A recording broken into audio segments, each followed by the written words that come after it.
Viva, seja bem-vindo neste ciclo de entrevistas em que revisitamos o percurso de Cabo Verde nestes 50 anos de independência. Começamos onde tudo afinal se inventa, a identidade, e convidamos uma das vozes mais distintas e mais provocadoras da antropologia cabo-verdiana contemporânea, Manuel Brito Semedo. Tendo definido que a identidade cabo-verdiana é uma invenção, não no sentido de uma ficção, mas como construção criativa sobre um vazio inicial, começo por lhe perguntar o que significa para si ser cabo-verdiano e porque é que essa resposta continua a ser tão polémica 50 anos depois da independência. Agradeço a oportunidade de estar aqui e falar daquilo que eu gosto, falar de Cabo Verde, falar da nossa história, particularmente a história social e antropológica. Ao longo de 20 anos, eu tenho trabalhado a questão da identidade. Nós temos consciência da nossa identidade quando nós estamos em confronto com o outro.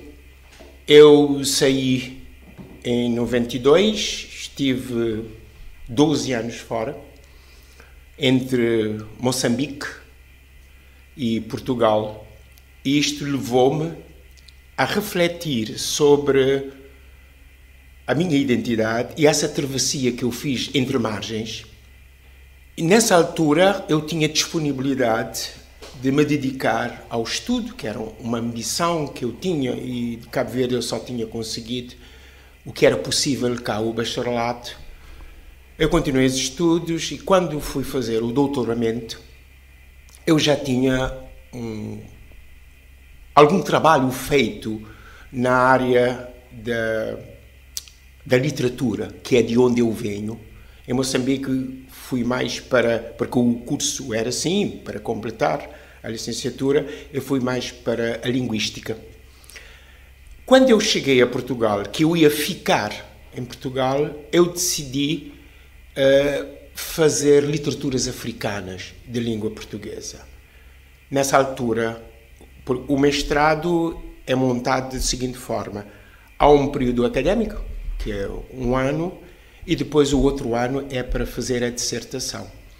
Só que nesse ano já tinham concluído a parte académica. E eu ia esperar um ano para começar. Então, eu fiz um processo diferente. Eu fui para a Universidade Nova de Lisboa, onde tinha conhecimento. Estava lá o professor Mesquiteira Lima, que se disponibilizou em orientar o doutoramento, levando a minha experiência e o meu conhecimento sobre a literatura para a etnologia. E eu quis trabalhar. Eu sou um historiador frustrado, porque na verdade eu queria ter feito, e não havia na altura, queria ter feito o curso de professor de História. Eu gostava e gosto da história da literatura. Eu levei essa minha experiência e eu trabalhei a questão da identidade nacional, a narrativa apresentada nos jornais, desde o primeiro jornal, em 1877, até o último jornal desse período, que vai até 74, 75. Para perceber como é que foi mudando a narrativa e fazendo os marcos da passagem desde os chamados nativistas, muito ligados à valorização da cultura e da terra e virado essencialmente para Cabo Verde, numa perspectiva de ser uma mátria dentro de uma grande pátria portuguesa. E passando para para mim, que era o prato forte, já os regionalistas, com a geração de 36, que é a literatura moderna, passando depois, que eu chamei mesmo isso, os regionalistas, passando depois para o que eu chamo hoje dos nacionalistas, já uma literatura comprometida, combativa. Quando eu fiz esse trabalho, que foi feito essencialmente sobre os jornais, eu tomei como elite letrada, tive que explicar esse processo, como é que fez. Anos depois eu senti falta de um estudo ou um conhecimento sobre o chão das ilhas, porque eu tinha feito essencialmente na base de bibliotecas, de arquivos e de pesquisas. 20 anos depois, vivendo em Cabo Verde, portanto, desde 2004, quando terminei o doutoramento e eu voltei, portanto, eu tive 12 anos fora, sim, 12. Portanto, sim. Foi em 2004, 2005 eu terminei... que lançou precisamente em livro a sua tese de doutoramento. Sim, precisamente isso. Eu terminei, foi final de 2006 que eu fiz a tese, mas a tese é uma coisa, é um livro grosso, maciço, foi utilizado, eu o usei muito, não apenas para literatura, mas também para o jornalismo, curso de jornalismo, recém-criado, tanto no UCV como na Universidade Jean Piaget, porque em 2006 eu voltei para a universidade para dar aulas. 20 anos depois, vivendo em Cabo Verde, vivendo com os pés assentes na terra e participando dos acontecimentos e opinando sobre as coisas, eu achei que precisava revisitar essa tese de doutoramento. E uma forma de assinalar esses 20 anos era eu mesmo testar o meu percurso em termos de homem com os pés assentes aqui. E eu escrevi Cabo Verde, Ilhas Crioulas, a construção da identidade nacional. E eu venho a fazer uma proposta que é na perspectiva pós-colonial, que é tentar entender e explicar o processo, portanto, como eu disse, da história social e da antropologia, e é nessa perspectiva, e quando eu digo pós-colonial, eu venho falar do hibridismo cultural, eu venho falar da atlanticidade de Cabo Verde e, nessa perspectiva, eu questiono a narrativa única, a narrativa prevalecente que foi vincada desde a independência de que Cabo Verde, a reafricanização dos espíritos. Ou seja, Cabo Verde é África, houve um desvio e agora nós temos que repor. Como se a identidade fosse uma coisa, primeiro, estática, pontual, vamos dizer assim, e com um decreto, porque foi escrito. Ele considera isso um projeto ideológico, que acaba por mesmo isso. Ser redutor da nossa pluralidade cultural. Na Declaração da Independência, isto já vinha como, vamos dizer, um suporte ideológico para a luta, já vinha isso, para negar Portugal, negar a Europa e voltar, era essa a questão, e era o contexto que se fazia. Mas na Declaração da Independência foi livremente, que na verdade não foi livremente, escolhemos o nosso destino africano. Eu questiono. Primeiro, eu não dou tanta ênfase ao livremente. Livremente, eu vim dizer depois que não é livremente. Eu vim dizer depois, em entrevistas, nomeadamente, na entrevista que eu dei aqui sobre o 25 de Abril e na sequência disso. Mas eu questiono, sobretudo, esse destino africano. Dizem, nós não temos um destino africano. O processo da nossa identidade é um processo construído ao longo dos tempos e não temos um momento estático de África para nós recuarmos para ir buscar. Primeiro eu questiono, que África? Quando nós dizemos e comparamos sempre com a África, perguntamos que África. Depois eu questiono, que grupos étnicos chegaram cá? Chegaram indivíduos, não eram grupos. Como nós sabemos como eram apanhados escravos, como eram depois levados para a costa e depois como é que eram trazidos. Depois eu trabalho aquela questão de o período da escravatura em Cabo Verde, escravatura no sentido do tráfico de escravo, que era sobretudo para Portugal e Espanha, nesse período, foi curto. Relativamente curto. Já no século XVI começou a esboroar. Porque as ilhas, como eu digo, As ilhas só são importantes quando o continente precisa delas. Ou seja, Portugal não conseguia, estou a usar Portugal na época, não se conseguia chegar ao continente, que ficava a 500, 600 quilómetros de distância, para negociar, que era comercializar, sem um suporte. Primeiro, porque podia-se recuar e reter aqui. Depois, precisava da ligação para intermédia, para se poder fazer a negociação. Mas era só na costa. Portanto, é isso. Quando isto deixou de ser necessário e se passou a negociar diretamente, sem passar por Cabo Verde e sem pagar as taxas, porque nós sempre vivemos deste sistema, sempre não, naquela época vivemos deste sistema. Isso passou, através de Cacheu, a fazer a negociação. Isto foi abaixo. Várias coisas Cabo mais Verde conjugaram. deixa de ser um entreposto. Deixa de ser entreposto.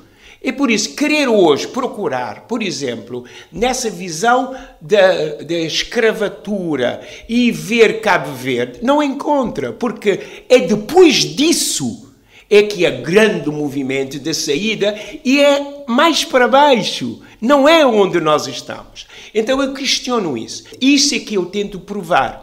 A expressão de dizer Cabo Verde não é África, primeiro não pode ser tomado... É uma das expressões mais polémicas que fez na obra e que, enfim, foi dizer que culturalmente Cabo Verde não é África e que suscitou muitas reações duras, inclusive até o Presidente da República também se pronunciou sobre... Precisamente, com acusações e etc. Como é que reagiu já agora? Olha, essa onda de críticas? Eu vou dizer... São críticas que foram também, digamos... ganhar um outro volume que as entrevistas que o Brito Semedo foi concedendo depois do lançamento do livro. Olha, ou antes até. Eu sustento que culturalmente Cabo Verde não é África. Sustento esta frase. Com uma nuance. Que ela não deve ser entendida como uma provocação analítica. Primeiro, não é uma negação da ancestralidade africana. E eu explico que a cultura cabo-verdiana é uma cultura crioula. E a criolidade é, por definição, uma fusão. E Cabo Verde não é só África, nem é pura Europa. Mas aqui, como nós somos o branco e o preto, e não se encontra, não se procura ter o intermédio, ou é uma coisa ou é outra, não, quando eu digo que não é África, e estou a falar culturalmente... A interpretação é logo, então é a Europa. Não é nenhuma coisa nem outra. E o que eu procuro explicar é uma construção histórica que é marcada pela mestiçagem de cultura, línguas, ritmos, religiosidade e modos de vida.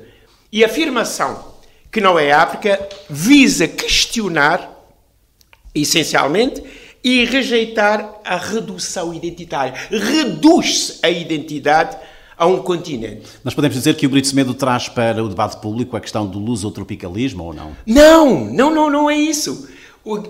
Mais uma vez nós temos uma identidade tão rica, uma cultura tão rica, cingila a um aspecto é redutor. É isso que eu defendo. Portanto, é uma identidade compósita, como eu digo, há esta complexidade da experiência cabo-verdiana. E esse processo continua. Continua, a nossa identidade continua. Mas hoje, quando se pergunta ao cabo-verdiano, sente-se africano ou mais europeu, o que é que responde? Eu digo, se quiser identificar, porque eu não posso, e há necessidade, então, geopolítica de enquadram com a África. Mas, identitariamente, eu digo, eu sou cabo-verdiano, e a cabo-verdiano é uma cultura crioula. Eu sou crioulo. É mais ou menos como aquela senhora de Santo Antão que disse: me é um crioulo de Cabo Verde, de Sintantó, nascido na bandeira portuguesa. Mas é isso que eu tento explicar. Mas como há essa trazida pelo o Partido Africano para a Independência de Cabo Verde, dentro de um quadro do panafricanismo que se vivia, e essa visão panafricanista, isto é um desvio. O que eu afirmo é um desvio a essa, querendo dizer, a esse discurso. Vê alguém dizer que nós não somos África. Inclusivamente, podemos até ver em termos de estudos, que não entram por aí, geológicos, que as ilhas são ilhas vulcânicas. Nós não temos ligação com a plataforma continental. Eu não entro por aí. Eu entro pela questão da cultura. É só vermos. É só vermos nos contactos que temos com as pessoas que vivem cá.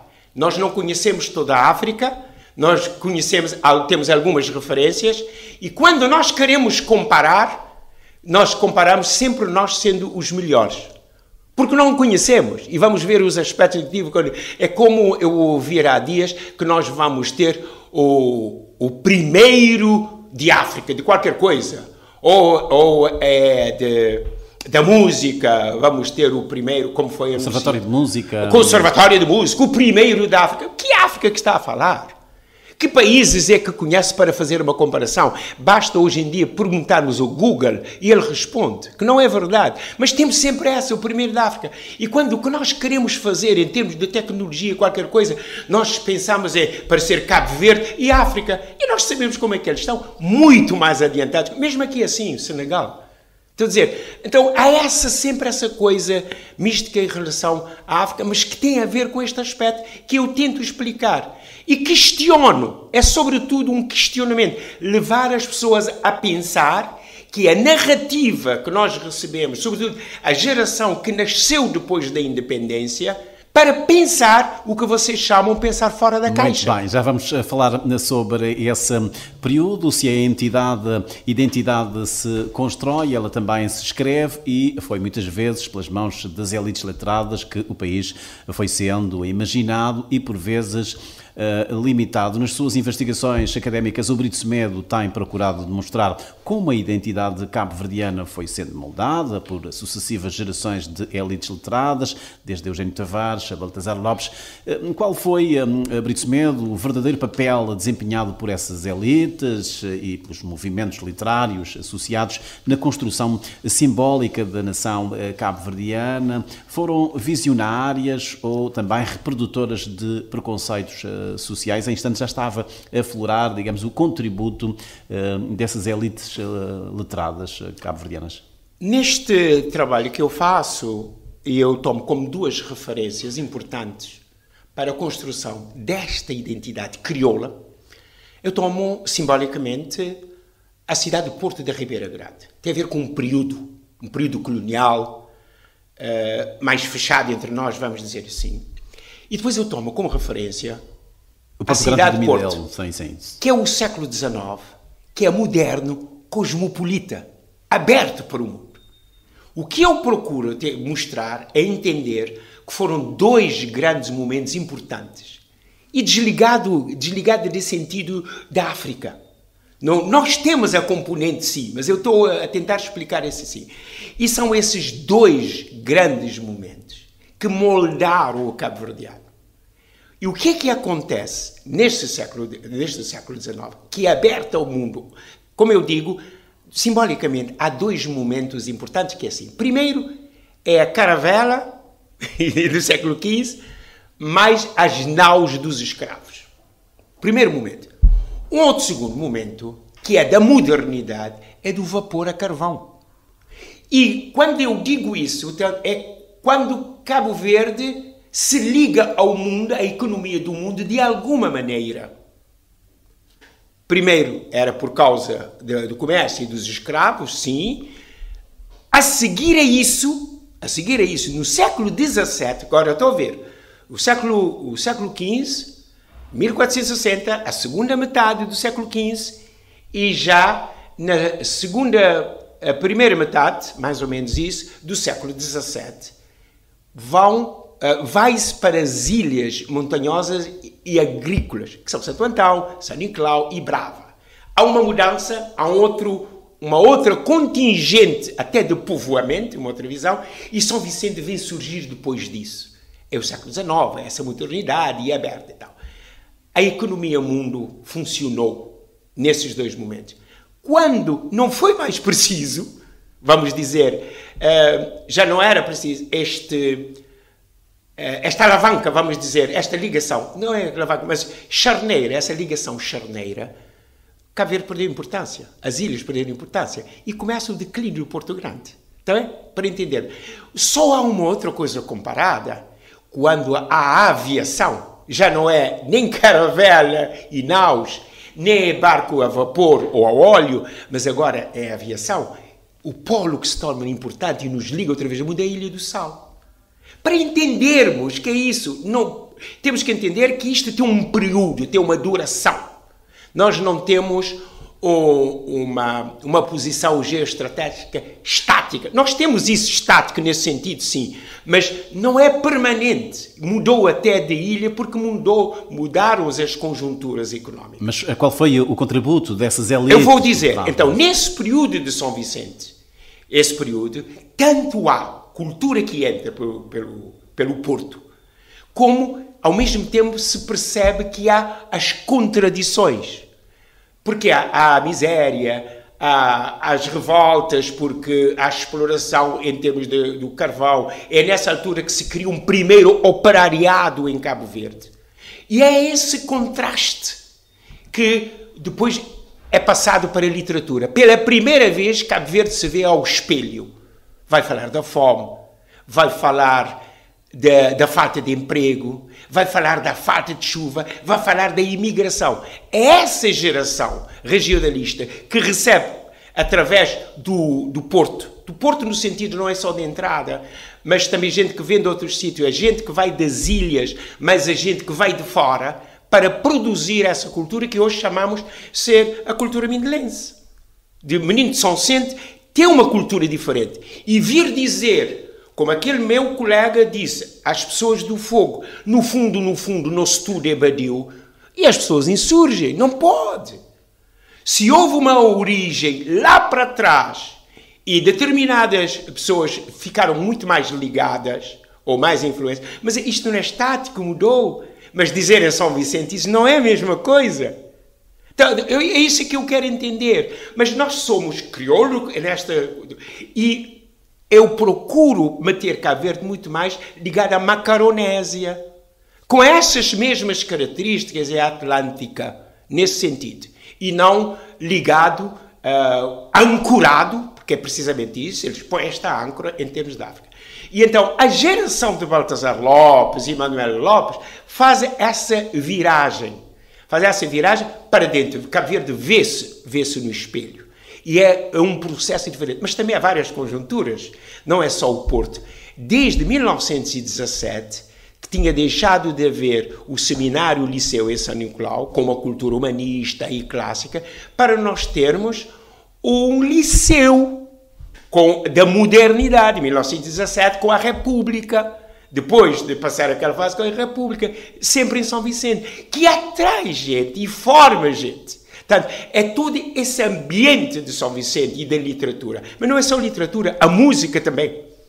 É nessa altura, lembremos que o número 1 da revista Claridade, que sai em maio de 36, traz, logo na primeira página, são dois poemas, que são duas finações, não? Que se diz? Duas finações de Santiago. E o número 2 traz uma morna de beleza, que é Vênus. Estou a dizer, já é ligado, mais do que uma revista, é um projeto antropológico, cultural. Portanto, nós temos a literatura, temos a música, mas temos também o papel da imprensa. Sim, a imprensa já vinha, portanto, chegado ao século XIX já tínhamos tudo. A imprensa já vinha, primeiro jornal publicado na Praia de 1877. Já tínhamos a escola de 1817, esse processo para formar a elite. Quando chega, eu estou a fazer esse percurso, quando chega à altura dessa geração, que rompe com essa literatura, eu não digo que houve uma literatura colonial Cabo Verde, porque nós não tivemos, não é? Mas eu digo, desse período que vem do anterior, que, por vezes, era bem bem arraigada. Quando nós falamos do crioulo, por exemplo, por isso que eu digo que eram nativistas, defendiam o Pedro que era Cardoso. do nativo. Sim, nós começamos. Se nós formos ver pela vertente lírica, temos Eugênio Tavares com as letras das Mornas. Se formos pelo lado mais combativo, e depois aí temos Pedro Cardoso. E, por exemplo, eu estou a dar esse... José Lopes ficava de uma forma diferente entre eles, mas é todo um processo e tinha um passado que trazia da influência e do peso do seminário. Não?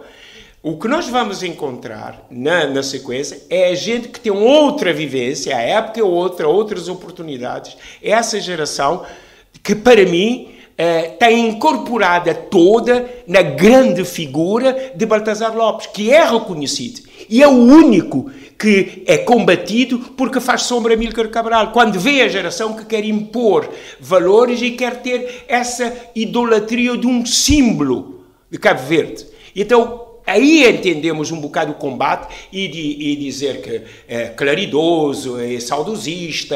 Não! O que estou a tentar mostrar é que foi coartado, foi rompido, foi cortado esse processo para tentar impor de fora. Nós temos isto produzido de dentro para fora.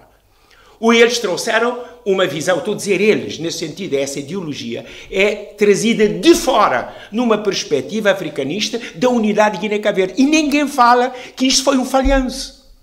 Nós sabemos, mas ninguém fala. Se formos questionar os principais defensores... O que está a dizer é que é uma perspectiva também para o que serve de substrato, digamos, aquela ideia de legitimidade revolucionária, histórica e popular que o PAIGC acaba de trazer. Precisamente. A geração da Amílcar Cabral. Então, se nós formos ver, deixe-me sintetizar desta forma. A literatura, a morna, a crónica, como eu faço ou como outros fazem, é uma resistência. Nós escrevemos o que não podia, ou cantamos o que não podia ser dito nesse período. Cantamos o que era proibido sentir. Temos dessa. E a literatura cabo-verdiana, desde essa fase, vai fazer do silêncio matéria de expressão. Não se podia falar da fome. Mas a narrativa foi feita e passada através da ficção. Não se podia falar porque estava ligada à imigração forçada, que se passou forçada pelas condições e pelo abandono do sistema colonial e de dominação, para a imigração para Santo Tomé. Vai trazer para o papel e para a música a fome, a seca, a partida, e vai dar identidade estética e político, porque a política tem esta componente política, não se pode analisar na literatura nessa altura, ou qualquer outra, sempre assim. E então, a voz, ou a língua emocional, é a morna. Porque quando vamos ver os outros ritmos que vêm surgir depois no processo, eram mais localizados, mais regionalizados, mas é a morna que é a grande música da unificação. E vai dizer o que é o indizível, vai unir os ausentes, vai embalar o sofrimento com ternura e com rebeldia. E a crónica que eu cultivo, e há outros colegas que fazem isso muitíssimo bem, a crónica vai ser um gênero livre e vai servir como espaço de memória crítica, que eu uso isto assim. E vai-se cruzar testemunho, vai cruzar memória, que eu trabalho essencialmente com isto, e então, tanto a palavra como o som, ou os sons, vão servir de uma trincheira, de uma liberdade, quando tudo o resto se fechava. E quando chegamos a essa fase, está tudo organizado e preparado. O que se quer é cortar e deitar para fora, como um político disse: os intelectuais são lixo da história. Está a ver? Não se pode ir atirá-los ao mar. É isso que eu estou a dizer que não pode ser. Como é que se passou de um sonho coletivo, alimentado por décadas de criação cultural e resistência intelectual, como acaba de mostrar, a um regime onde pensar diferente passou a ser ocorre-me a imagem do sapo na água. Começa a aquecer, não é? Vai aguentando, até ou morre ou salta da panela. Porque inicialmente havia euforia, expectativa e toda a gente abraçava a independência. Havia algumas pessoas que... Não, o que eu digo é assim, não eram havia a favor. A esperança de que as coisas iam ser diferentes e queria-se de facto a independência, mas o que se questionou, e logo durante... O próprio discurso da independência tem no seu reverso a criação do Partido Único. Foi cativo. Na declaração... Portanto, o que me está a dizer é que o Partido Único antecede à aprovação da LOP e também da Constituição de 80. Precisamente. Portanto, a esperança, toda a gente queria envolvida nessa esperança, quando chegou, porque não havia cá, havia algumas células em São Vicente e na Praia não havia. O que é que as pessoas também do PAIGC não aceitam é que foram várias coisas que contribuíram para a independência de Cabo Verde. Claro, a luta a 900 quilómetros de Cabo Verde, que é da Guiné, da Guiné-Bissau, da libertação, da guerra para a libertação, o reconhecimento internacional era a conjuntura. Mas em Cabo Verde não houve luta armada. O que houve é um movimento espontâneo grande eu diria, mais nativista do que propriamente nacionalista que eles trouxeram. Que é esse sentimento de nós somos cabo-verdianos e tudo isso e tal, essa coisa. Que criou essa esperança, mas houve um assalto à esperança. Foi logo no primeiro dia e eles estabeleceram, porque o PAIGC chegou porque era um partido organizado e tudo isso, como um projeto de poder. E aos poucos foi afastando, foi amordaçando, foi criando isso. É por isso que eu trago essa imagem do sapo na água morna. Fomos aceitando, mas foi ficando cada vez pior. E houve a reação. Não sem mágoas. Há muitas mágoas que ficaram. E é isso que eu trabalho em termos de chamar a atenção para essas memórias que são amargas, mas fazem parte da história de Cabo Verde.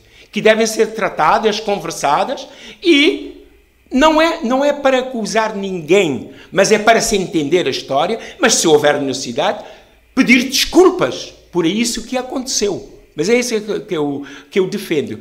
Houve um assalto, usando esta expressão de um título do livro de Humberto Cardoso, houve um assalto à esperança.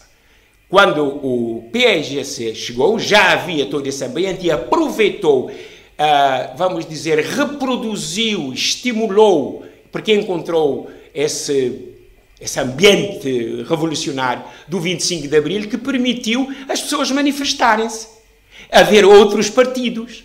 Mas logo a seguir a isso, antes da declaração de independência, já tinham calado qualquer oposição. Porque o que se queria era a independência, para além de total e imediata, com o PAIGC. Mas deixa-me só... E a unidade Guiné-Cabo Verde. Deixa-me só perguntar-lhe, o Partido Único foi inevitável ou foi uma escolha ideológica deliberada? Já por altura do 25 de Abril, 50 anos, passámos em revista também esse período de transição que vai de Abril até a tomada da Rádio Barlavento em dezembro de 74. Essa instauração desse regime de partido único, de facto, era inevitável, tendo em conta o contexto que se vivia na altura? Houve desmoronamento do Império Português, os sonhos de Abril. Já, como eu mostrei, aconteceu a legitimidade do PAIGC e foi reconhecido internacionalmente na Guiné. O 25 de Abril vem criar, vamos dizer, desmantelar o Império, todo o chamado Império Português, e os sonhos de Abril chegaram às ilhas, com promessas de liberdade, de justiça, de pluralismo. Mas logo a seguir vai se esbarrar com uma nova forma de dominação. Desta vez uma dominação interna, ideológica e centralizadora. Porque o regime do Partido Único instalou-se com rapidez. Apropriou-se do Estado, da cultura e da vida cívica. O debate foi silenciado, o pluralismo reprimido e a cidadania reduzida à obediência. Então, esses sonhos de Abril, que eram generosos, revolucionários, abertos ao mundo, foram todos filtrados por uma lógica de controle que desiludiu muitos. E a independência que chegou sem tiros, mas não chegou sem sombras. E para muitos de nós, a liberdade prometida foi transformada como eu disse, num assalto à esperança. Quais foram as sombras que o Brito consegue identificar nesse período de 15 anos em que vigorou o regime de partido único? Foi, sobretudo, o coartar da voz. Eu falei antes da voz escrita, da voz cantada, há um coartar da voz. Se antes havia uma censura e havia a polícia da PID, a Direção-Geral de Segurança, nós passamos a ter a polícia política. A lei do boato. Houve uma lei do boato. Portanto, pensar de forma diferente, criticar, era uma traição. É o que veio acontecer logo a seguir, a 77, pessoas com televisões, é o que veio acontecer em 81. Portanto, pensar, ousar pensar. A lei do boato, só para nos lembrarmos, a lei do boato só veio a ser abolida com a abertura política em 90-91. Mas quando fala em 77, o que se tem dito e o que se consegue ver através da leitura da imprensa na altura é que havia um grupo de cidadãos em São Vicente que estava a preparar alguns atos de sabotagem, inclusivamente também uma tentativa de liquidar fisicamente alguns dirigentes do partido. Não sei o que... Vamos ser claros e raciocinar. O PAIGC introduziu armas em Cabo Verde em agosto de setembro. Isto é facto. Está dito, está escrito sobre isso. E o último livro de José Tomás Veiga, que saiu agora, explica isso. Em agosto... Sim, ainda ontem Osvaldo Lopes da Silva dizia-me que de facto houve... Sim. Já havia armas em Cabo Verde. Portanto, em agosto, setembro de 74 já havia armas em Cabo Verde. Mas que não seriam utilizadas, segundo ele. Aliás, até deu em conversa com o representante, o governador, vamos dizer, mas intimida. Sérgio Fonseca, portanto, disse-lhe, olha, nós temos armas, mas em momento algum pensamos utilizar estas armas. Esta é uma narrativa a posteriori, mas, na verdade, intimida. Portanto, coagiu as pessoas, intimidou. As armas estavam e as armas circulavam. Para alguma eventualidade. Tomás Veiga fala que em Santiago 2 caminhões levaram armas para o interior. E houve acidentes, porque as pessoas nem sabiam utilizar. Era para intimidar. E foi isso que aconteceu. Com as pessoas, eliminou-se qualquer oposição às ideias, não era independência, as ideias que não eram sob vamos dizer, sob o PAIGC, independência, com o PAIGC, não é? Com o PAIGC. Mas era para intimidar, não, intimidar internamente. Para, digamos, eliminar qualquer veleidade das autoridades precisamente isso. E quando há, em São Vicente, que é sempre o lugar onde há a fomentação, porque é uma outra maneira de pensar e de agir, criam essa ideia, porque já há um Estado. Há um partido, que é Partido-Estado, que tem como braço armado as Forças Armadas Revolucionárias do Povo, Guiné e Cabo Verde. E nessa altura, inclusivamente, esteve, se não estou a erro, o ministro das Forças Armadas, ou o ministro da Defesa, em São Vicente. E o que é que estava a acontecer? Não é só olhar para cá ver. Em 1977, vamos ver a revolta em termos de Angola, é o medo. E o medo tem a ver com isto, em termos do poder. Uma paranoia. Uma paranoia, foi mesmo isso, uma paranoia. E acharam que aquelas pessoas que tinham escrito panfletos foram acusados como terroristas e depois não se provou e foram libertos. Mas houve gente que foi morta, foi torturada. Portanto, temos essa situação terrível de que não se quer falar.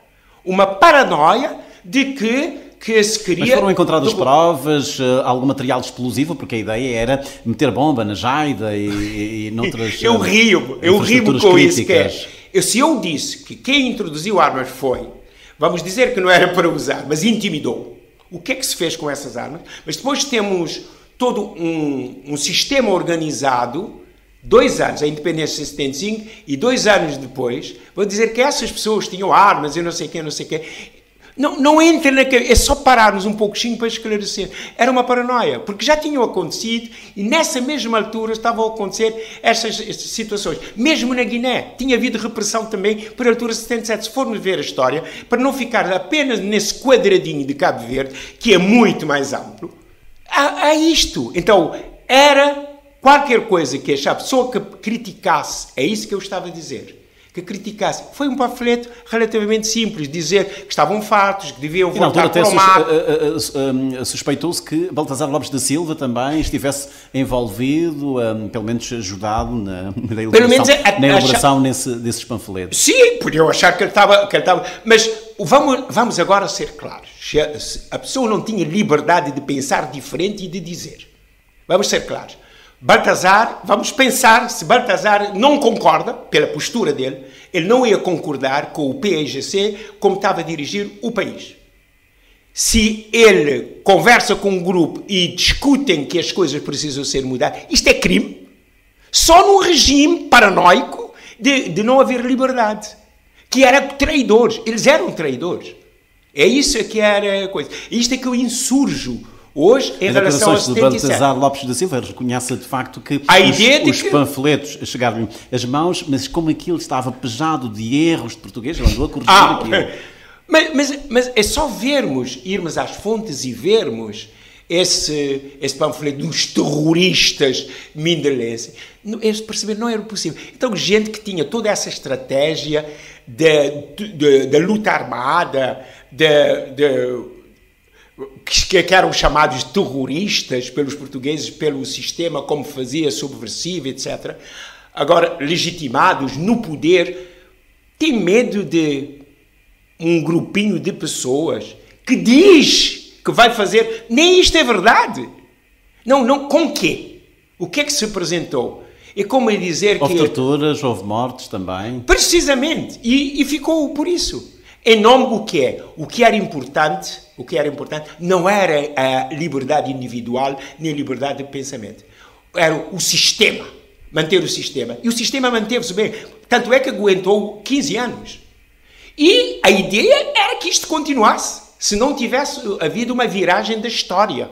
Interna, por essas resistências, e externa. Mas a reforma agrária também foi outra sombra nesses Foi, porque é a mesma forma. As pessoas não concordaram com o sistema, com o processo como queria impor. E a reforma agrária, lembremos que é de 81. Já tinha acontecido a ruptura dentro do próprio PAIGC, que mostrou que as coisas não eram como diziam, queriam apresentar como tudo monolítico ou uniformidade e tudo isso, que não era verdade. E quando há a ruptura, que ninguém assume e ninguém fala, que muitos não acreditavam, mas usavam isto, da unidade Guiné-Cabo Verde. E é na sequência disso que se vai fazer em Santo Antão e depois há uma repressão outra vez sobre as pessoas de Santo Antão. E aí foi a segunda grande fratura no regime do PAIGC e que foi criando. Lembremos que cabo-verdianos que viviam fora e na imigração podiam, conhecendo o sistema político onde eles viviam e sabendo o que é que se passava cá, tinham uma visão diferente. E é nesse contexto que veio aparecer depois o CID e coisas dessas. Houve resistência mesmo internas. Subrepticiamente foi-se fazendo isso. E a Igreja Católica foi um dos veículos também, nessa mesma altura, algum jornal, estou a dizer assim mais subrepticiamente, a música, as críticas, as coisas foram acontecendo, criando, para não pensar que isto foi uma decisão do PAIGC que agora nós vamos abrir, não é verdade, ou só a queda do Muro de Berlim, que é o símbolo do regime do partido. Brito Semedo, mas 50 anos depois, faz sentido trazer de novo para o espaço público, para o debate público, essa necessidade de um pedido de desculpa formal por parte do Estado, e já agora, quem é que devia pedir desculpa? Se é o Estado, a pessoa do Presidente da República, ou se é um partido político. Eu tenho perguntado aos meus convidados, de facto, sobre isso, e as opiniões são várias. O Presidente da República acha que hoje não faz sentido estar a abrir essas feridas. A Carlos Veiga diz que sim, faz todo o sentido. Os cabo-verdianos, 50 anos depois da independência, já não se reconciliaram com a sua história, com o seu passado recente? Não. Isto é uma questão de memória, de silêncio e de reescrita. Vou explicar. Há uma tentativa de branquear esse autoritarismo do passado. Porque os atores continuaram. Com uma outra narrativa, mas são os atores, se nós formos ver, muitos desses atores transmudaram-se em democratas e as próprias narrativas continuaram. Se eu estou aqui a dizer que a narrativa prevalecente até hoje é essa que vem do PAIGC, portanto, do PAIGC, PAICV, há sinais evidentes dessa tentativa. O discurso oficial... Mas atenção que muitos democratas, utilizando a sua expressão, são pessoas que também faziam parte, pertenciam ao PAICV, já na ponta final, digamos, do regime, e que depois acaba por insurgir-se com eu não estou a negar isso. O que estou a dizer... por criar um movimento para a democracia. O que estou a dizer é... Faz sentido falarmos sobre isso, porque é uma questão de memória, faz parte da nossa história, que não está... trabalhada como deve ser. Faz sentido falarmos isso pelo silêncio que houve sobre determinados factos históricos e pela reescrita que se quer fazer. É por isso que eu estou a usar neste sentido. Né? Estava a dizer, o discurso oficial tende, muitas vezes, a celebrar a independência como um feito absoluto e consensual. E omite os custos humanos, sociais e políticos que marcaram o regime do Partido Único. A repressão da dissidência, o silenciamento da crítica, as prisões sem julgamento, o controle sobre a sociedade civil, tudo isso é hoje frequentemente relativizado. Mas construímos um Estado, não é? Essa é a questão. Ou é esquecido em nome de uma narrativa heroica. Então, o branquear não se faz apenas com elogios. Faz também com silêncios, com omissões e com uma pedagogia que privilegia a glória em detrimento da complexidade.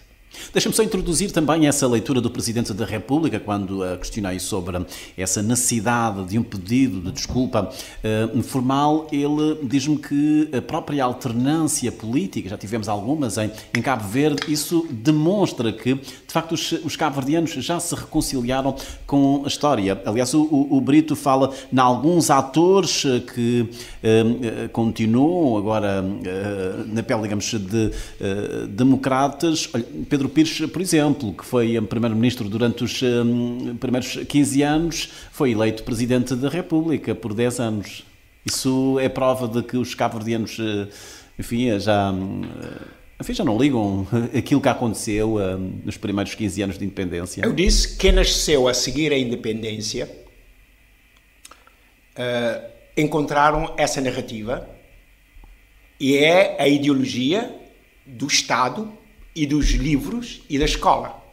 Portanto, tenho essa visão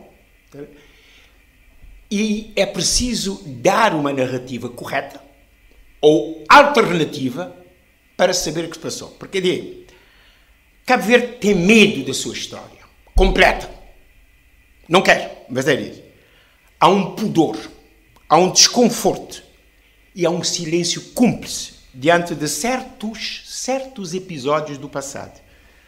E o medo manifesta-se como evitar discutir ou debater publicamente temas como prisões políticas, a tentativa... 50 anos depois ainda temos medo de falar dessas coisas? Precisamente. É só perguntar os atores da altura, não, relativizam, estou a dizer. Mas não é... Fica-se com uma ideia quando a gente fala com os tais protagonistas, com os atores na altura, como diz, que não tinham muito conhecimento, a cúpula não é verdade. O centralismo democrático não tinham muito conhecimento, digamos, de alguns excessos não que é possível. O centralismo democrático... Nomeadamente pelas milícias populares, por essa polícia política que... O centralismo democrático não permite dizer... Quem é o responsável é o general. E o que é que nós andamos a discutir é o que é que os soldados fizeram. Não?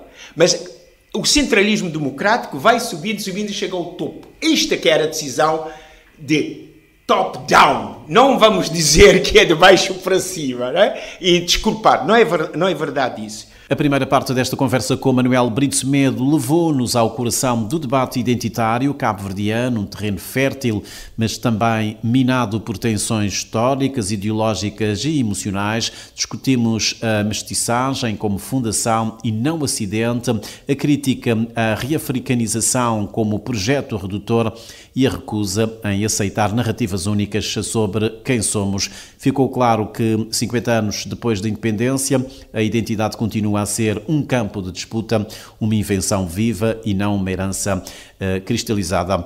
Na segunda parte vamos seguir o rastro dessa construção simbólica através da literatura, da imprensa e da ação das elites culturais e perceber como a utopia da independência foi, em parte, capturada por um regime que pôs os intelectuais entre a glória e o silêncio. Cabo Verde, 50 anos depois, a história continua.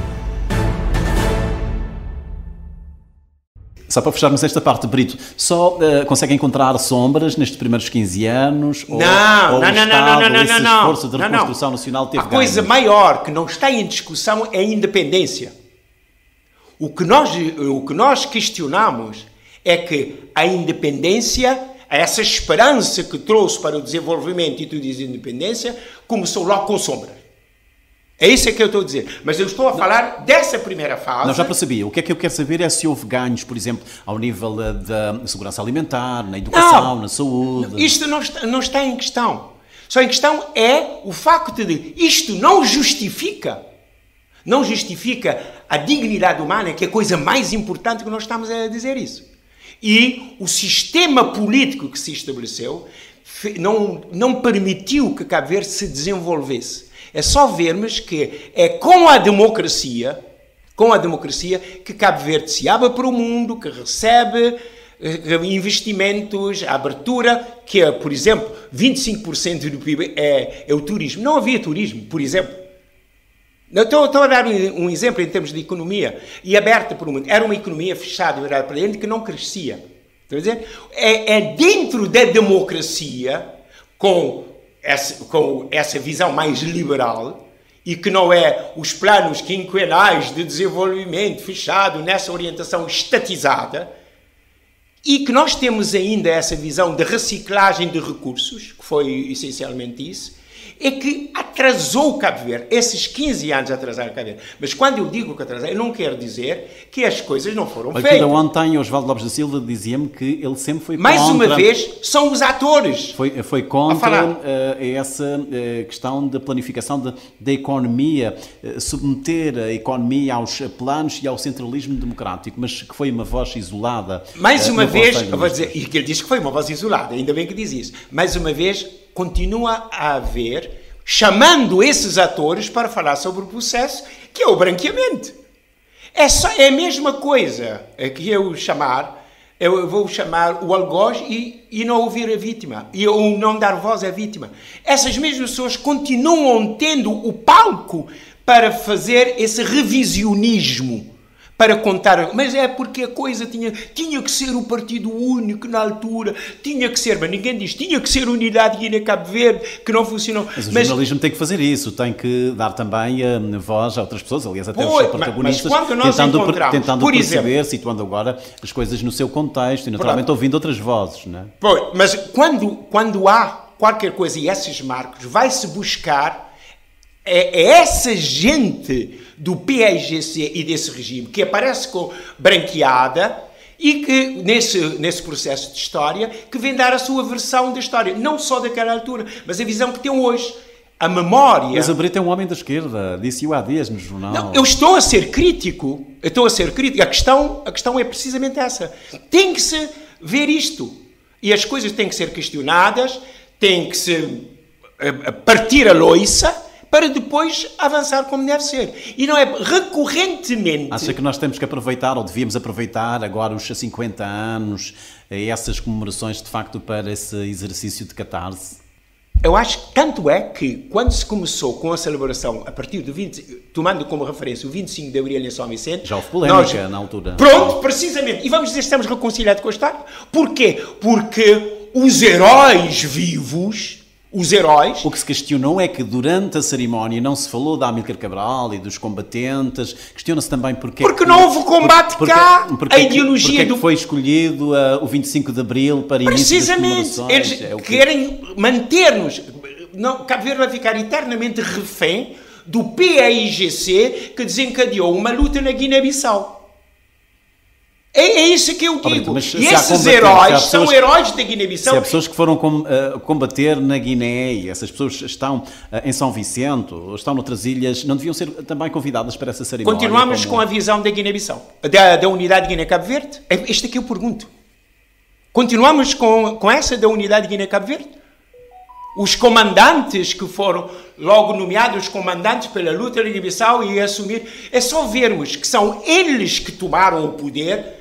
O cabo-verdiano não aparece na estrutura do partido superior, porque são os que vieram de Guiné-Conakry, eles é que estão, que estão à frente do sindicato que foi criado, que estão à frente dos tribunais militares que se estabeleceram. Tudo isso, é isso que eu estou a dizer. E querem que haja um reconhecimento permanente pelas pessoas que estabeleceram e que são a cara de um partido, de um regime de partido único durante 15 anos. Quando é que o Brito sentiu que o regime, que o sistema estava a ruir, ia cair? Começámos a perceber isso, mas como eu disse, eu usei a imagem do sapo. Foi aquecendo, gradualmente foi aquecendo. Até que já não aguentou e saiu a tampa. Por razões externas, por razões internas, por militância interna, assim mais subreptícia. Mas percebes, eu vivia em Santa Catarina, eu cheguei a Santa Catarina em julho. Foi uma experiência marcante. Eu cheguei em julho, 3 de julho. Como eu digo, eu nem dei conta da festa da independência. Chegou nas vésperas? Sim. Então não esteve no estado da várzea? Não. Eu estava em Santa Catarina. Tinha acabado de chegar a Santa Catarina. Eu retomo isto já. Eu tinha chegado a Santa Catarina e o ambiente que se vivia. O Brito já tinha assistido àquela cena do assalto à rádio... Em São Vicente. Sim, a tomada da rádio do governo. Como eu disse, eu cheguei, eu estava absorvido pela instalação da casa pastoral, da igreja, e por isso, da minha parte, não houve. Eu nem dei conta de festa, nem ajuntamento, nem gritos de liberdade. Foi silêncio e recolhimento para mim. Foi um acontecimento histórico, importante, eu senti de forma íntima, até solitária, mas o que é que aconteceu? Quando eu cheguei, constatei logo a seguir e fiquei a saber das histórias. Primeiro, porque o meu antecessor não estava em Santa Catarina porque tinha sido intimidado, porque o iam prender. Era um senhor que achavam, e a igreja protestante também estava ligada a isso, só para dizer que é o ridículo. Na escola dominical, cantava-se a nossa escola dominical que nos ensina a amar a Cristo e Portugal. Então, os pastores da igreja eram fascistas. Foram lá à casa prender o pastor que estava lá. E ele ficou um tempão na praia. Ele não esteve para me dar posse, por exemplo. Eu encontrei esse ambiente de intimidação. Por quê? Porque Santa Catarina estava de luto, que tinha havido a morte de Gustavo Monteiro, com a questão da arma que tinha sido introduzida. Hoje sabemos que é um acidente, mas na altura sabia-se, mas não se dizia. Aquele ambiente pesado de luto, e era a casa ao lado da igreja. E eu senti isto, aquele ambiente, e depois a paranoia de que tinham assassinado e essa coisa e tal. E um pouco a seguir esta casa, na continuação dessa casa, era a casa dos pais do Pedrinho, que tinha estado, tinha sido liberto em maio, um ano antes. Mas a minha pergunta era os sinais de esgotamento do regime. O Brito está-me a falar do início, praticamente. Não, mas eu estou a dizer... da independência.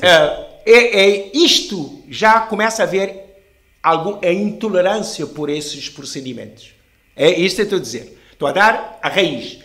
E quando se foi instalando o partido e o sistema de controle, nós fomos sentindo isso, e neste sistema do sapo na água quente, nós fomos acomodar, mas percebendo que as coisas não estavam até aumentar. É isso que eu estou a dizer. Estou a dar isto como a raiz, as coisas. Eu cheguei, eu percebi isto. E a igreja protestante sempre foi mais ou menos tolerada, e também nós sentíamos desconfiança, e também nós fazíamos autocensura. Muito da autocensura. Eu dei aquele exemplo para dizer como é que nos via. E toda a gente abraçou esta esperança e todos se envolveram nisso, porque a coisa maior é a independência, e vêm os imperialistas que estão atentos para tomar Cabo Verde, não? Elegeu-se uma ameaça externa. Mas é isso, para poder criar unidade interna. Essa é que se elegeu, mas de facto as coisas começaram desta forma, eufórica e esperança, não sei o quê, e as coisas não aconteceram desta maneira. Quando eu digo isso, não é para estar permanentemente a falar dessa situação, porque isso foi determinante para o que veio acontecer depois, e não é num período de democracia que nós vamos querer implementar, por exemplo, cumprir Cabral, que já ouvi esta frase. Porque as ideias de Cabral, que morreu em 73, todos nós sabemos, as ideias de Cabral foram experimentadas na prática durante 15 anos. Não é na democracia, que é o voto popular e é o sistema que respeita os direitos, que nós vamos invocar aqueles valores do antigamente. Por isso que eu disse, chamar aquelas pessoas, hoje na democracia, para revisitar, é laudatório, elogio, e gabar e falar de si próprios. É só ver, como eu digo, o lugar da fala. Eu falo a partir de si próprio. Eu estive, eu fiz, e quando não é um eu da primeira pessoa, é um eu mais nós. Não é? Nós fizemos. Como se os outros... Não, é isso que eu digo. Em 1991 muda o regime, muda a política, mas terá mudado a forma como nos vemos e como contamos a nossa história. Com a abertura ao multipartidarismo, em 91 inaugurou-se uma nova fase política em Cabo Verde, mas essa transição representou apenas uma mudança institucional ou também implicou, Brito, uma revisão crítica das narrativas históricas construídas durante o regime de partido único? A minha visão de hoje é que a democracia abriu portas, mas nem todas foram atravessadas com coragem. Libertou formalmente o pensamento, aboliu a censura e reconheceu o pluralismo. Mas a herança de décadas de silêncio ainda pesa. Lembremos que nós vivemos antes da independência 40 anos sobre um regime salazarista. E nessa inércia, nós temos mais 15 anos. Nessa inércia, não, foi pior o sistema que se estabeleceu. Então, o medo, a autocensura e o receio de exposição mantêm-se vivos, ainda hoje. Em muitos setores. A cultura do consenso, que é a questão que eu estou aqui a querer quebrar, enraizada no Partido Único, sobrevive sobre outras formas. a aversão ao conflito, a desconfiança em relação à crítica, a fidelidade partidária que substitui o debate livre. Então, isto é, a democracia deu-nos os instrumentos, mas cabe-nos usá-los com audácia. E isto ainda está por cumprir. Em boa medida, a transição para o multipartidarismo não rompeu com todas as lógicas herdadas.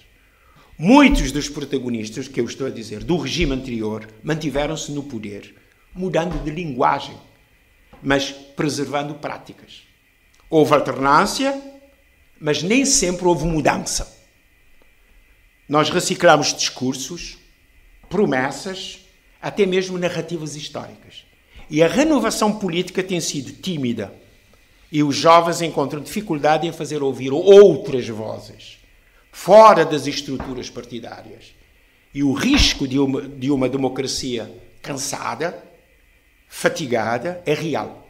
Quando a esperança cede lugar à rotina e o poder se torna circular. Ficou, portanto, por fazer, no meu ponto de vista, uma descentralização efetiva. Lembremos, o regime era do centralismo. Todo o país foi pensado e estruturado dessa forma. Ficou por fazer uma descentralização efetiva, uma justiça mais acessível e célere, um sistema educativo que forme cidadãos críticos e não apenas executantes. Ficou por construir um Estado verdadeiramente laico e inclusivo, capaz de dialogar com as várias vozes da sociedade civil. E a cultura continua marginal no orçamento e na visão estratégica do país. A liberdade, embora conquistada, permanece frágil, se não for acompanhada de igualdade de oportunidades, proteção social e dignidade para todos. A democracia não se mede apenas pelo direito ao voto, mas pela qualidade da cidadania. Um país que se reconheça na sua pluralidade de ilhas, de línguas, de histórias, um país que valoriza a sua criolidade como riqueza e não como folclore. Um Cabo Verde mais justo, onde a mobilidade social não seja uma exceção e onde os jovens não sintam que partir é o único futuro. Um país com mais cultura nas escolas, mais pensamento nos jornais, mais memória no debate político. Um país que assume os seus erros sem medo e celebra as suas conquistas com lucidez. Um país que troque a repetição pela renovação. É isto que nós precisamos 50 anos depois para projetarmos os novos 50 anos de Cabo Verde. Mas a década de 90 é tida como uma década de profundas reformas políticas e económicas. Lembremos da Constituição Verdade. de 1992. Verdade. Na frente económica com, digamos, essa mudança do paradigma económico que falava Não, instante, verdade uma isso. economia estatizada para verdade a isso. economia de Mas mercado. nesses 10 primeiros anos, na sequência dessas mudanças, não se completou o processo. Como eu disse, abriu-se a porta. Não se completou. Porque os 15 anos marcaram profundamente a estrutura toda desse país. Basta dizer que esta é a primeira Constituição que nós temos. Tivemos o LOP, que é a Lei de Organização Política do Estado, que era para ser por um período curto, e ficou 5 anos. Nós éramos um país sem Constituição. Em 80, a chamada Constituição, eu digo chamada porque era na orientação, no artigo 4º, que é o partido que era acima do Estado, é nesse sentido que estou a dizer, há uma mudança formal, reservando os direitos e, portanto, individuais, que não havia, e o processo, o próprio partido, que era um movimento que tinha surgido, não por coação, como tinha acontecido na altura da independência, mas inicialmente espontâneo e organizado, depois, por questões internas, não se organizou com isso e o processo não foi levado a cabo convenientemente até as últimas consequências, quer dizer, abriu-se a porta e não se completou esse processo. Depois nós temos que vem na sequência, já nós é um temos outro a agenda de PAICV, transformação. a agenda de transformação,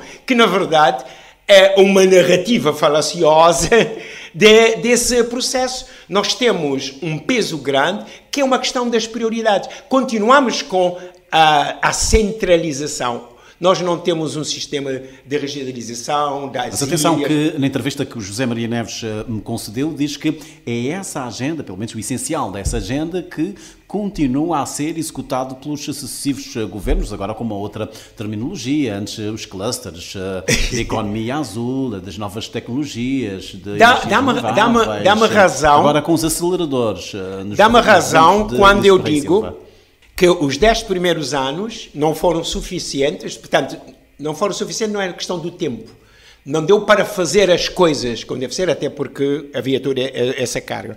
Quando volta o José Maria Neves, que é um outro PAICV moderno, diferente, mas tem a matriz do PAIGC e essa agenda de transformação, quando chega ao terceiro mandato de José Maria Neves, nós vimos que era narrativa, era discurso. Foi o pior governo do PAICV. O problema é que depois disso nós tivemos não mudança, tivemos mudança de governo, mas não tivemos transformação. Está a dizer? Então, o que vem surgir do MPD na sequência é daquele governo de José Maria exaurido, cansado. Começa por aí, com grandes promessas, e nós eu acreditei que já chegava e era precisar haver mudança. Tem havido mais uma mudança de governo, de que, na verdade, para nós percebemos a diferença entre a forma de governar do PAICV e a forma de governar do MPD. Mas também há muitas promessas do primeiro governo de Ulisses Correia e Silva, 2016, promessas que só agora estão a ser cumpridas, como por exemplo... Ou anunciadas que vão ser cumpridas. O desemprego agora, de um dígito, agora está no 8%. Mas também aconteceu o mesmo com a José Maria Neves, porque ele sempre anunciava que nós íamos ter um crescimento a 2 dígitos, nunca aconteceu e não se cobrou. O Ulisses a prometer 40 mil postos de trabalho, 45. Que não aconteceu, 45 mil. Anunciar que nós íamos ter, desde o primeiro governo, 100 bolsas de estudo nas grandes universidades e tudo isso. 1 milhão de turistas. Sim, e 1 milhão de turistas que era a altura que chegava, mas as condições, portanto, lança-se números, as condições para receber isso. E temos problemas gravíssimos. Se nós formos ver, vem dizer... Mas o Brito concorda com o Primeiro-Ministro quando diz que este é o período mais difícil da governação de Cabo Verde desde 1975, por causa da Covid, da guerra na Ucrânia, enfim, toda essa instabilidade no panorama internacional. Eu vou agora fazer de advogado do diabo. A narrativa ainda hoje é que Cabo Verde era um país inviável, quando o PAIGC tomou Cabo Verde. Hoje, toda a justificação para as coisas não estarem a acontecer ou não acontecerem é que nós tivemos isto. Portanto, de um lado, uma narrativa, de outro lado, outra narrativa. Verdade que aconteceram isto. Mas também verdade é que a gestão não foi feita, e essa visão não foi feita a melhor forma. De um lado, nós tivemos os melhores filhos da nossa terra, que era isso. Hoje, nós temos um outro grupinho pequeno, se não estão os melhores filhos da nossa terra, são os melhores dirigentes da nossa terra. Então, acaba por ser isso. E o que é que acontece? Que aqueles que se sentem marginalizados, que não têm acesso, aparece e cria todo um ambiente para populismo, dizer, vocês estão a ver, uma elite política de antes, como a elite política de hoje, não resolveu os vossos problemas. Ver? E então, há toda uma situação, todo um ambiente para isto. Mas, na verdade, é a democracia até que dá possibilidade para as pessoas criticarem e dizerem isso. Está a ver? Essas coisas. Então, ficamos nisso, escondemos-nos atrás dessas falhas e dessas conjunturas para encobrirmos a nossa incapacidade de resolver as questões. Se antes de dizer, mas nós estamos a resolver o problema da fome e não sei o quê. Primeira coisa, nos anos 60 já não havia fome. O sistema estava, mas depois tivemos uma conjuntura internacional que apoiava e que apoiou, sobretudo pelo sistema que havia. Depois, o que aconteceu é que todas as fraquezas se evidenciaram quando vieram essas crises. Mas parece que continuamos a assobiar para o lado. Por exemplo, o futuro, agora com todo o mundial, com esses e as guerras, não houve tanta guerra como hoje e tantas dificuldades, parece que nós estamos virados para a política interna, que a discussão é sobretudo de quem vai estar no poder e procurar essa corrida para o poder. É individual, é o partidário, é mais neste sentido. Esta que é a minha visão crítica de um e de outro. Muito bem. Brito, a terminar, se tivesse de nomear uma prioridade inadiável para o futuro de Cabo Verde, uma ideia-força que nos tire dessa repetição e nos leve a um novo ciclo, qual seria? Que país ainda podemos e devemos construir? Eu não iria dizer agora para os próximos 50 anos, que está na moda hoje, essa previsão até 2075, mas um Cabo Verde para a próxima década. Com presunção de escritor intelectual, eu digo, nestes 50 anos, o nosso compromisso não deve ser com o passado, mas com a liberdade de imaginar e de construir um país mais digno, mais plural, mais justo. Manuel Brito Neto, obrigado por ter vindo aqui ao nosso espaço 50 anos Vozes de Independência. Revisitamos este percurso desde a hora zero da República até aos desafios